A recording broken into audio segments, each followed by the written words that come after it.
Christianity is something slightly different to that and has a different focus altogether. And one of the things you get used to in television is that a lot of these spokesmen are very positive.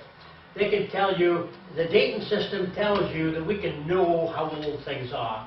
And yet what they don't tell you is that all these dating systems, and also the ones you saw earlier on last week, let me go back, that was only a fraction of them. If you look at all these different things, they're all dating systems. And you look over here and you can see the discrepancy between all the dating systems. So when they say we can that dating system, but they don't like you to ask those questions, so usually they curl over and tell you to go away. So anyway, it's interesting. We can have confidence that we can understand that everything that people believe are certain assumptions underlie them. And the question is whether they're reasonable assumptions or not. The more you study about the evolutionary concept and all the dating systems, the more faith you must have to believe in these things, because it takes more to believe in some of this stuff than it does to believe there's a God and intelligence that can create everything. So that's basically the angle we're coming from, and we're going to look at slightly more detail. There's some more that we looked at last week, and there's lots more dating systems. And some scientists like Brian Cox says we know how old things are. Well, I think he's a little bit too young to actually know how old things are. Anyway, most scientists suggest that everything's billions of years old, and if the dating methods these scientists use are right, then obviously the implication is that the Bible is wrong. However, if the dating methods that give billions of years are wrong, then the Bible continues to be the inspired word of God and can be trusted. And there's always a fight. Since the days of Charles Darwin, it became clear that the order for evolution to occur, the Earth must itself be very old. In Darwin's day, many scientists thought that 20 million years would be enough time. Because they say for things to evolve the way they have, or what they seem to have to today, all you need is time. So given enough time, these things can happen. The problem is they can never agree on how much time is needed to be able to achieve all that they want to achieve in order to be where they are today. And so, as science began to discover the design of the universe, it soon became evident that the time would have to be increased from 20 million years to billions of years. So at the moment I think they're up to about 5 billion years. The universe is 5 billion years old. Excellent, really. That should give them long enough to be able to fit in all the things they need to fit in order to see where we are today. Well, in order to prove that these billions of years actually occurred, certain dated methods have been invented to calculate the Earth's age. If you've taken Earth science in school, then we have studied the different ways that scientists date the rocks and other materials of the Earth. And from these dating things that they come up with, that they then determine the age of things as they find them and as they see them. Now, new ways of dating the rocks are supposed to be able to give ages of billions of years. These are supposedly the radiometric dating methods. Each of these methods is based upon the decay of a certain element. And one method, for instance, the element uranium-238, will break down into element of lead over a period of years. So if they can measure how much lead there is around a certain thing, then they can assume or calculate back the way and say, the Earth must be X amount of years old because the rate of decay of the lead is such that that's the figure you come up with. And as we said last week, the problem with all these data methods is they're measuring things today and they make the assumption that everything has always decayed at the same rate. The other assumption they make is they assume that they know how much was there to start off with. Obviously, if you take, like Bernard used to do in his tea many years ago, 4 spoonfuls of sugar, and you could measure the rate that sugar would dissolve in the tea. And so by analysing his tea, you could say, Bernard, you put 4 spoonfuls of sugar in there, because we'll be able to analyse it. Some people will take less. But if it's a rate of decay, and depending on how much you drank and stuff like that, you can change the end product by drinking too much. Yes? Just a minute. That's okay for things. Yep. But animals and people you've got to give them the ability to think, well, what's the next step? What can I do now? Yeah. You see what I mean? You know, a fish, Yep. it's got to think, well, I want to you go know, and it's land. all right out there, I've got to grow legs.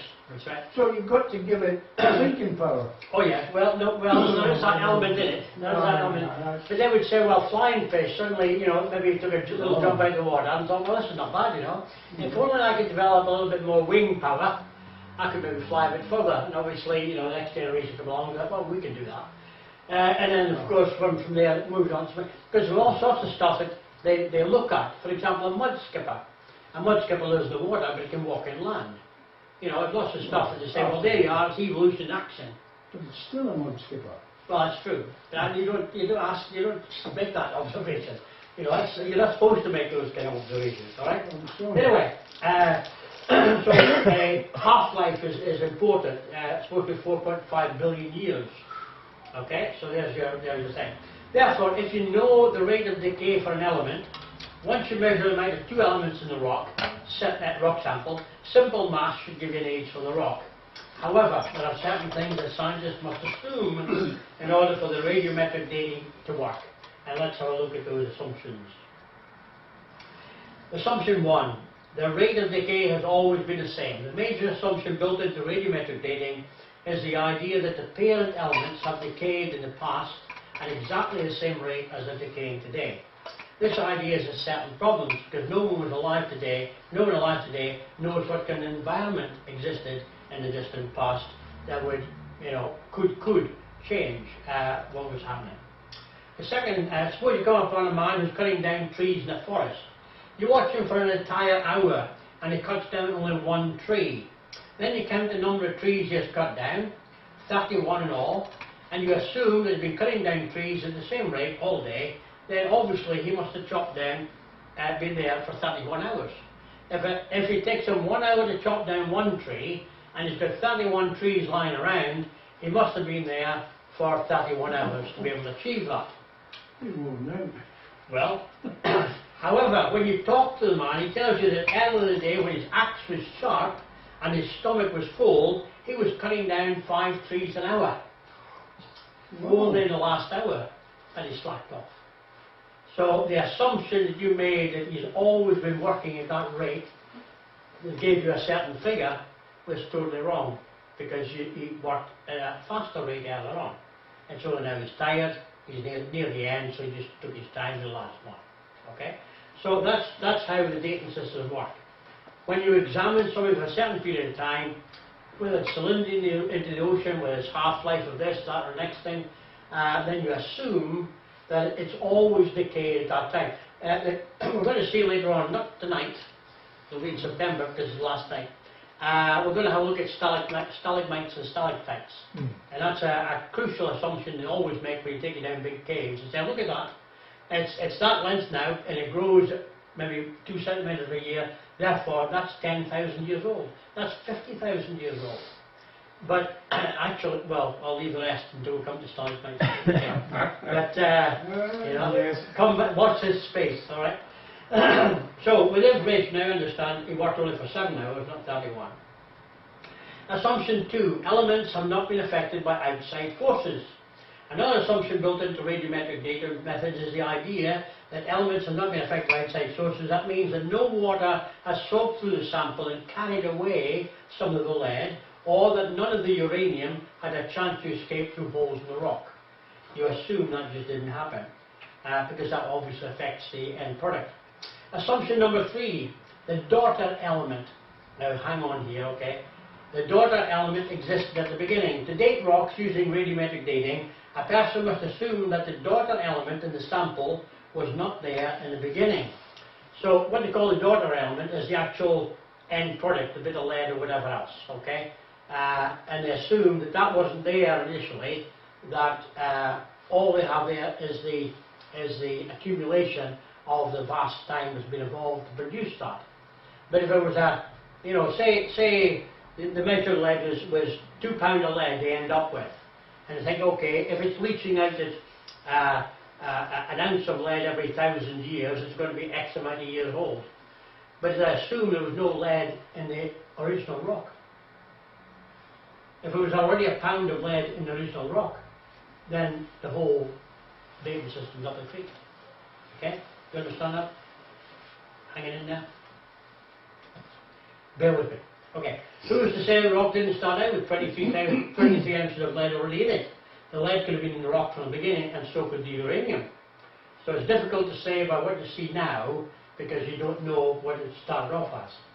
In addition to the assumptions are built into radiometric dating, another problem is that different radiometric methods drastically disagree with one another at times.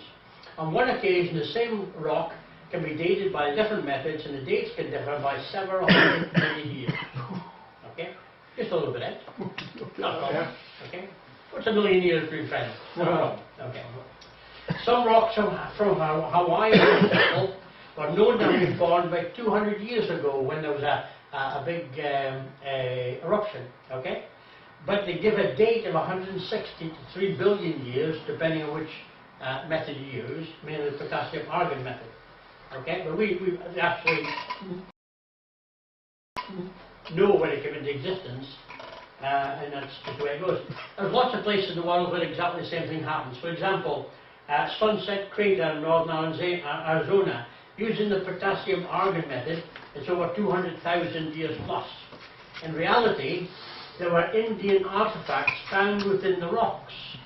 They actually melted together in about 1065. So in an eruption, the lava has flown down, has gathered up in Indian stuff along with it, and then because it was cool enough, it didn't burn them up. Then when it solidified inside the rock. So because of the Indian artifacts, man-made things found within the rock, you know it couldn't have been the billions of years or the hundreds of thousands of years that they claimed, because man wasn't supposed to be around that time. Okay? Lava flows at Mount Uluru in New Zealand. Potassium argon dated at 275,000 years. In reality, it was produced in 1949, 1954, 1957, 75 was the latest one. In Honolulu, basalt in Hawaii, again 1.2 to 22 million years old. In reality, it happened in 1801. It's actually within our historical data. Mount Etna, basalt again, in Sicily, near Sicily. Potassium argon dated the basalt at 140,000 to 350,000. And in actual fact, we know that Mount Etna exploded in 1972. Okay, so this is the problem.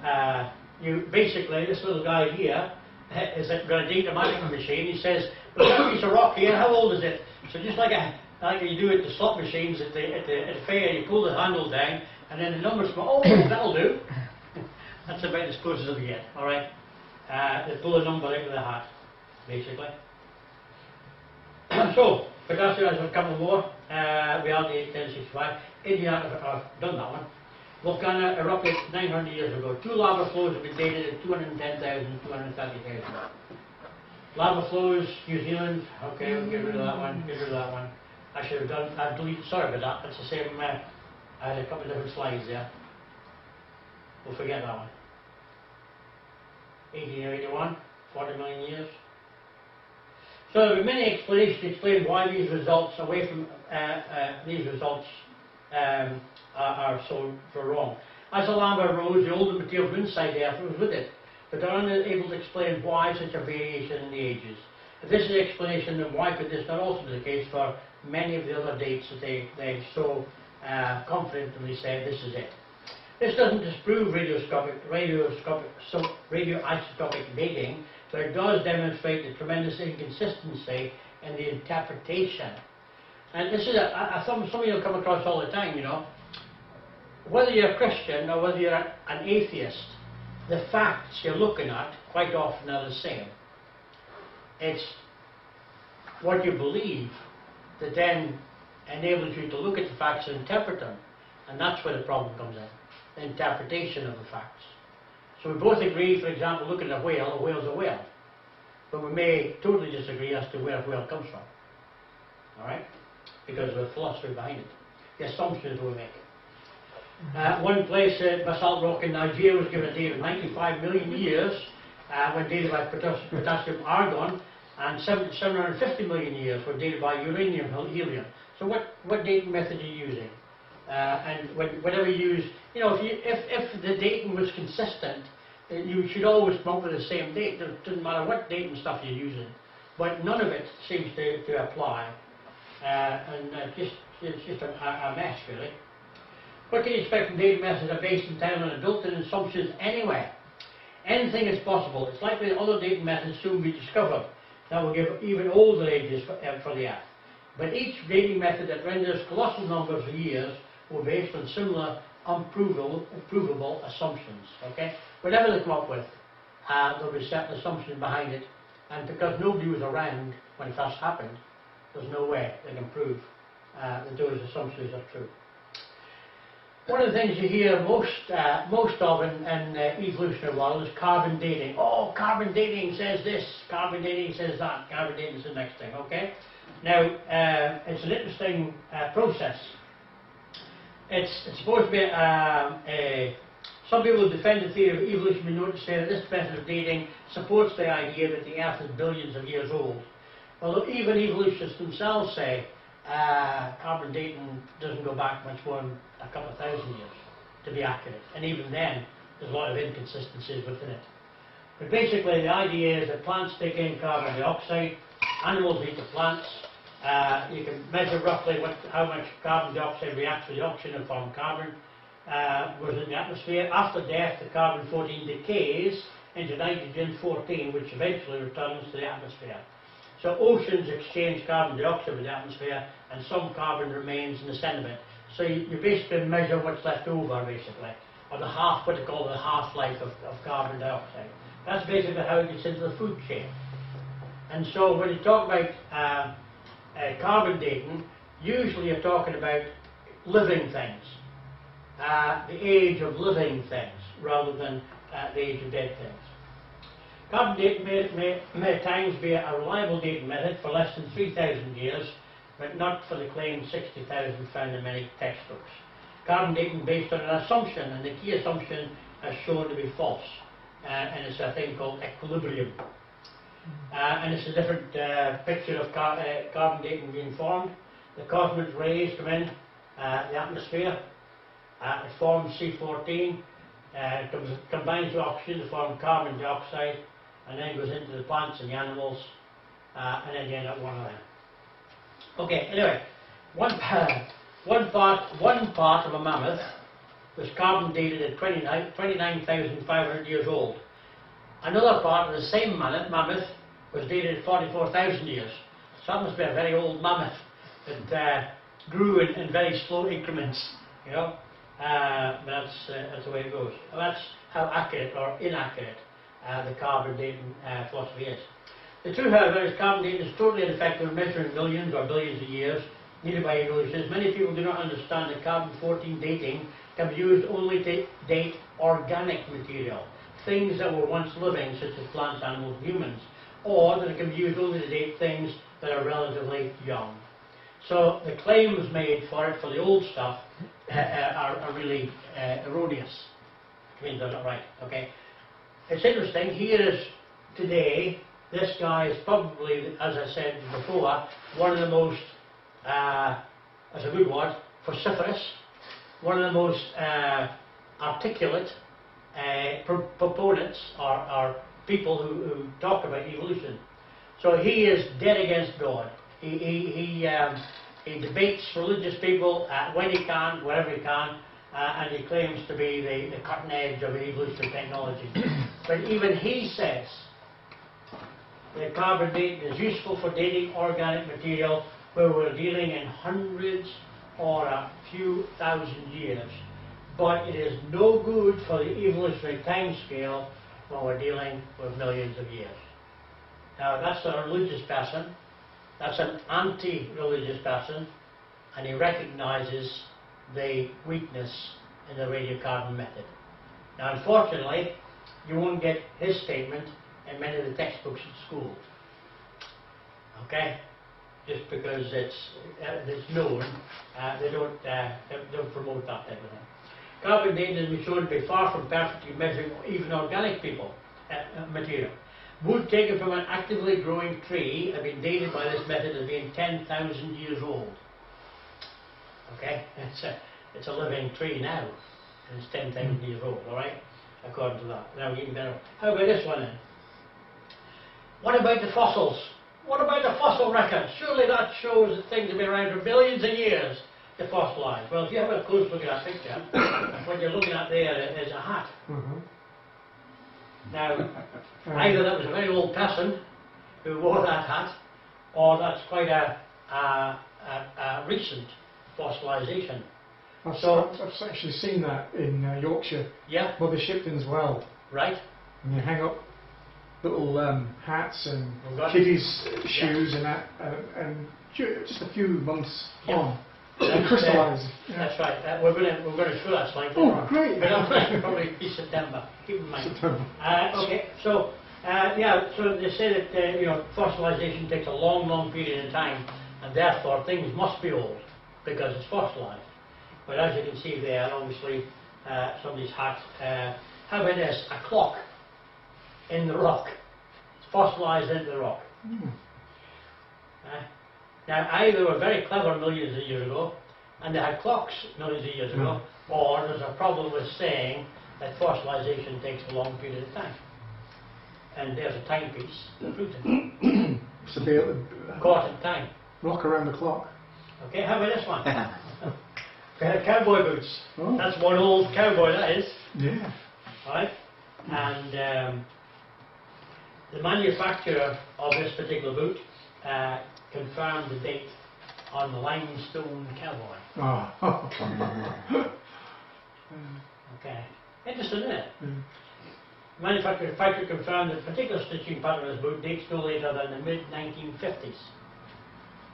So was that a body exhumed but the body was fossilised? Yeah. Because it depends what you... I mean, they've done some good stuff in Ireland where they've dug up bodies and the flesh in some parts is almost okay, you know what I mean? It's still got some of its texture. So it depends on what you're in, and that's in the peat bogs and stuff like that. Obviously the other stuff is mummified. But, yeah. Hello. Yeah. So anybody thinks is that millions of years old, but instead stuff. Right. Oh.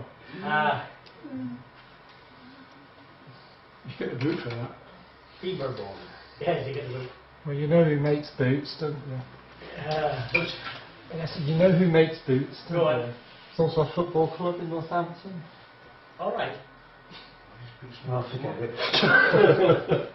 Who's the what do you call them? The nickname. Cobblers. Cobblers. Cobblers. That's the one. I was thinking about Doc Martens. but- Okay. Another thing that's quite often put forward is, well, diamonds. You know, it takes lots of time. Opals, it takes lots of times. Lots of billions of years. It's going to be crushed. It's going to be. No, it's you know, true, isn't it? Very true, isn't it? Well, you can see from here, you see. Opals have fascinated people for centuries. As early as the first century, the Roman Pliny wrote of opals. Fossils made of opals. Water and ground carrying dissolved silica similar to glass in windows. The scissors seep through beds of sand and grit, but the silica deposits in cracks in the water subsequently evaporate the silica and leaves the opal in place. Okay? Now, how about diamonds? That takes a long period of time. But in today, a lot of the industrial diamonds that are used are actually made, produced by us. In a very short period of time, we can actually make diamonds, because it's not the length of time that's involved in making the opal or diamond, it's the pressure and the heat that's involved that makes the opal and the diamond. Okay, because as Frank said in his sample, was it maybe the other week, basically you're looking at coal at the other extreme. A diamond is just a carbon that would put out a huge pressure, and coal is the other side. Can you not turn people into diamonds now? Turn people into diamonds. They could do. I've heard of people being rough, I mean, being a rough diamond. But Yeah, I've been under pressure a few times. I've seen something in known the chill power. you All right. know, Of different things that can happen. Okay, because they're talking about Or a freezing you. storm or something, Yeah, or yeah. no. Well, talking about freezing you, because then hopefully technology in a couple of hundred years' time, if they're going to bother, is going to, you know, some people just get frozen on the head. They get the body chopped off, just left the head, and get the head preserved, quite often under the freezing process, in the hope that, Cryogenics. cryogenics, and in the hope in a couple hundred years' time, when the technology's moved on, they'll be able. Who would want to? You. You know, I who's ain't going to got no bother? body, nobody's Yeah. got me. That's right. You know, who's going to bother? Oh, you That's got no bone. Is that why they said diamonds are gold spikes round? What? They can, anyway, so, well, if you want, if you put it under enough pressure, you can make a few for your own girlfriends. Okay? The simplest form when the dead body of an animal falls into mud or silt or a lake or a swamp, the soft parts of the animal gradually rot away to leave the hard bones. Okay? Now, a lot of the fossils that we dig up, and a lot of the archaeology done where they dig up big fossils, they usually find that they're either compressed in the stone, but they're usually found in full form. They're not so much found in skeletal form, though they are found in skeletal form as well. But this is what normally happens. Slowly covered by layers of mud which are dropped and deposited by rivers. As more and more layers of mud are added, the bottom layers are turned into rock by the pressure there and overlying sediment. And now you get your fossil. That's what happens. First of all, dead plants and animals decompose very quickly due to bacteria and the natural chemical process. You know, you see something, you see it all the time in the sea, something dies, and before it even gets down to the bottom of the sea, there's already people chomping away at it, you know, and by the time it gets to the bottom of the sea, that's kind of things happen. Fragmented. Yeah. Second, there are a lot of insects, worms, animals called scavengers that eat dead things. They have oxidation, but oxygen in the air causes animals and plants to usually decompose. Finally, there are chemicals in the water on the ground, such as acids, which decompose and dissolve everything, including bones and teeth. Now, here we have, this is a classic example of what you could find in millions of years' time. That elephant there lies there for quite a while, and then a bit of sediment comes along, covers it, and then a bit of pressure comes along, and millions of years' time will dig up a full-size elephant. Okay? Like they do with mammoths in Siberia and places like that. The only problem with that is, after 7 days, that's what happens to the elephant. Okay? How could the elephant have decomposed so quickly? How about that? That's fossilised. My bum was big in this. Yeah, amazing. This is what, you know, instead of being eaten away by everything, that's a fossil. That hasn't been touched. There's no worms, scavengers, nothing got at that. So what's the difference? How can you end up with that instead of the other one? What usually happens is everything in bone or plant is replaced a tiny bit at a time by minerals dissolved in water of the ground. As the water moves through the ground, it carries various kind of minerals such as silica, calcite and pyrite along with it. And as that percolates through the body of the animal, it ends up. When the bones and teeth of an animal are passed around, buried in the ground, become wet with this water, the mineral in the water replaces all the material in the bone, tooth or plant, and becomes hard as a rock. In fact, it now is a rock. But it has almost the exact shape of the bone, tooth and plant that it replaces. That's where you get the fossilised thing. But if you allow the time for normal decomposition to take place, you wouldn't have that. That would be eaten in the skeleton. So something's happened to that, and it's happened quickly. That's a key element. Fossil graveyards. You see these things here, they're not scavenged. They're not eaten apart. They're as they were when they were caught in whatever flood deposits or whatever deposits found in, and then the pressurized them, the mineral water went through them, and they ended up fossilized like that. Matter of fact, I was in Whitby there's loads of, it's kind of like a shale along the beach. I mean, the beach is slowly receding. Well, slowly receding, a bit fell off when I was there. It's actually quite fast receding. But I actually picked up a bunch of fossils from the rock, just right where I was. And funny thing was, the smaller ones, by the time I got them back home, they were already disintegrated, falling apart. But you know, all the fossil shapes were there. In the Karoo Formation of South Africa, an estimated 800 B vertebrate animals are all found buried together. 8,800. Old Red Sandstone Formation, which covers half of Scotland, 9,000 feet thick and shows billions of fish preserved and contorted in disturbed positions. Okay, this fossil evidence for evolution, an expert says there is no such thing as fossil evidence for evolution. All the stuff they're trying to build together, all the pieces together, where this turns into that, turns into that, turns into that, there's no evidence for it. They're stuck with it. But because the only alternative is to believe in God, they're stuck with it, so they believe it. This is what time we got. Well, the energy started really early. Yep. Amber. Mm-hmm. And amber is stuff that's allegedly fossilised and it's been either washed ashore or it's been dug up. Yeah. And inside the amber, there's insects. Yeah. And these are worth, that particular amber is worth a lot of money because of the novelty of the insect. Yeah. But inside one that I saw was a mosquito. Yeah. And they dated it some silly date, and yet it's identical to this mosquito that you get today. Yeah. You know, why didn't that I'm glad evolve into a flying elephant? I'm glad it's in the elephant, it's still in the amber. Mosquitoes are not the nicest thing, are they? No. Okay, any questions?